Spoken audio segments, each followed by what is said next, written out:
Isang mapagpalang araw sa ating lahat. Welcome to the 365 Daily Devotion.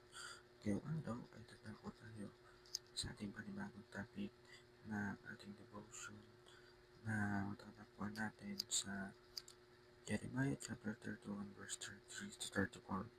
So basahin natin to. This is the covenant I will make with the people of Israel. After that time, declares the Lord, I will put my law in their minds and write in their heads and writing on their heart. I will be their God, and they will be my people.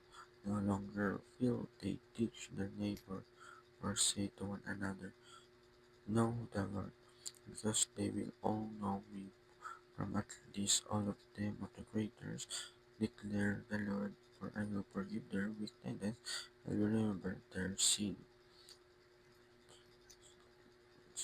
The Lord said. So, yung Bible na to is sinabi na ang gagawin niya sa Israel or yung sasabihin niya yung kautosan na galing sa ating Panginoon. Yun nga diba sabi, nilalagay ko ang aking kautosan sa kanilang kalooban na which is nga yung ibibigay to nung magpaparating.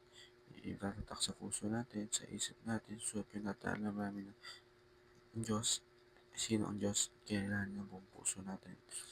So yung topic natin ngayon is bakit mahirap sumunod sa Diyos? So mga kapatid, bakit nga mahirap sumunod sa Diyos? Siyempre, minsan naging dahilan sa atin, ay dahilan natin sa mundong ito, punong-puno ng flesh, ng kasarapan. Susunod ka, pero minsan hindi ka ng tawad, pero mga kapatid, pagsaway pa rin yun. Pero di pa rin natin masabi kung totoo na ba sumusunod tayo o nahihirapan tayo, pero totoo pala nahihirapan tayo dahil nasa flesh na nakuha natin. So basahin natin yung concept ng New Covenant.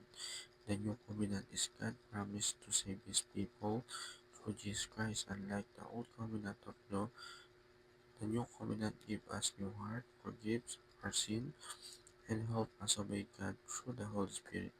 It is better to help us obey through Holy Spirit. It's better covenant, sealed His blood, where the Holy Spirit is given to believer to transform heart and empower holy living through His covenant.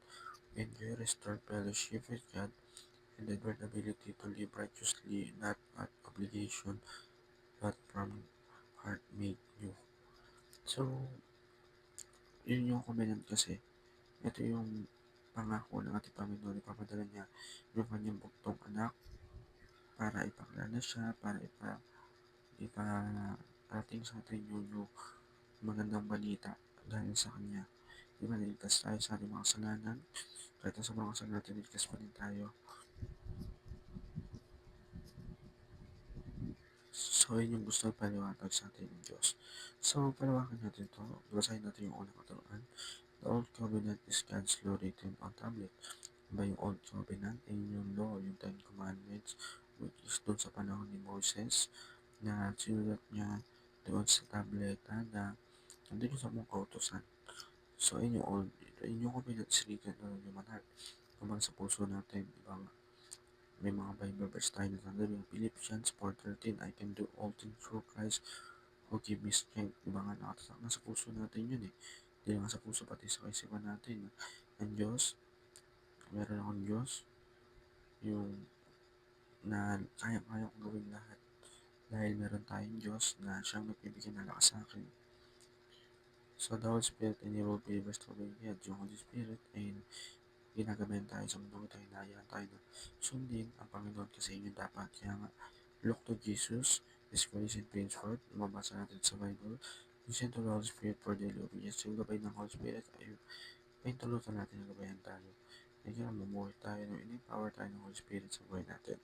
So, alam mo, para sa alto, may tayo tulong sa ating Panginoon. God bless, Lord.